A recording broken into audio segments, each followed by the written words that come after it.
Le pré-combat a vu le jour en 2006, à partir des constatations suivantes. Alors que la boxe éducative battait chaque année des records d'inscription, la boxe amateur accueillait de moins en moins d'adhérents.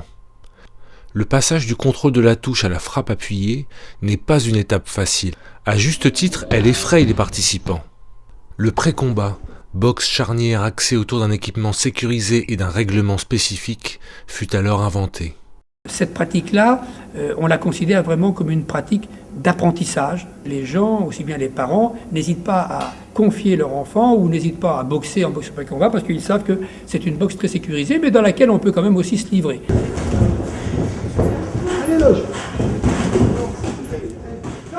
On est sûr qu'elle va se développer parce que c'est un intermédiaire absolument évident pour passer de la pratique BEA à la pratique amateur. Alors ça, c'est un casque qui est unibloc, donc pas de grille, qu'une seule partie. Il protège bien la partie nasale. Donc ça, c'est important aussi pour les boxeurs de pré-combat, les gens qui nous ouvrent un public de personnes qui, pour plein de raisons, ne veulent pas être marquées lorsqu'on fait un combat de boxe. Et donc, je pense aux militaires, par exemple, qui ont développé énormément cette pratique. Ensuite, il y a les femmes, le public féminin. Donc avec ça, eh bien, les femmes n'ont aucun risque.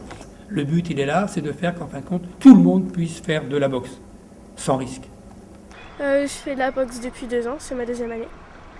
Oui, avant je faisais de la boxe éducative et puis cette année j'étais inscrite en éducatif et pré-combat. Donc c'est la première fois que je faisais du pré-combat aujourd'hui.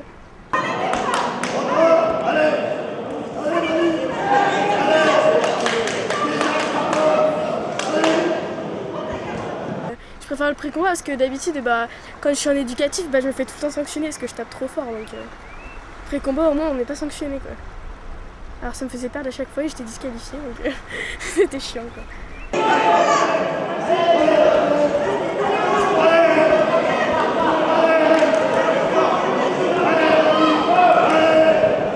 Si à KO, je crois que c'est décision au point, non? Je sais pas trop. Je crois que c'est ça, ouais. C'est ce qu'on m'a expliqué. Le règlement du pré-combat reprend en grande partie celui de la boxe amateur. Il est évalué par la scoring machine. La touche est validée si 2 juges appuient sur le bouton en même temps. Si un KO survient, quel que soit le round, le match est sans décision. Si un KO technique appelé KD survient par la suite, les points sont comptabilisés.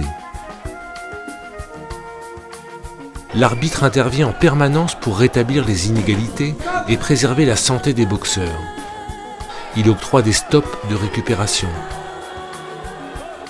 La possibilité du KO n'est envisagée que par accident, mais libre au boxeur de choisir sa stratégie.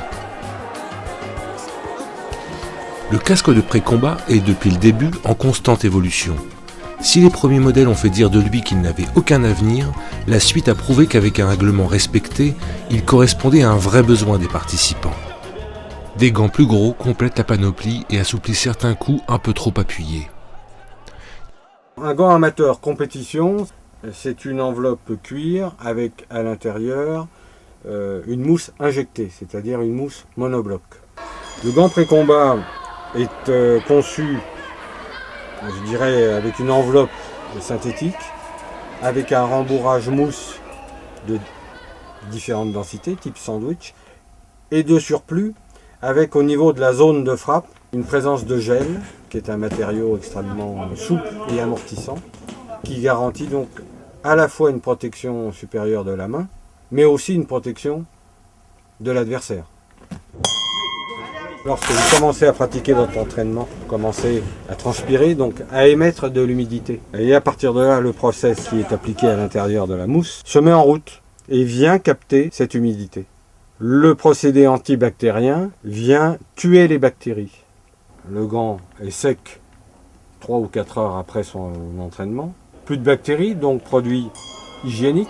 Alors on peut envisager de le mettre dans les casques également. C'est tout à fait réalisable.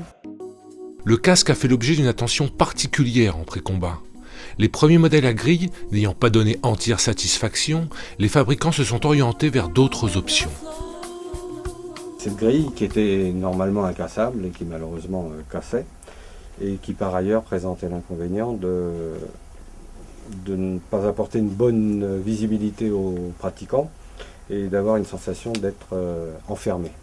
Moi, je l'ai essayé, à la salle, je mets les gants avec, des fois je boxe avec, juste pour voir, parce qu'ils posent trop de questions. Ouais, allez, je vois pas, je vois rien et tout. Je les mets exprès et je mets les gants. Donc c'est vrai, au niveau de visuel, on voit rien.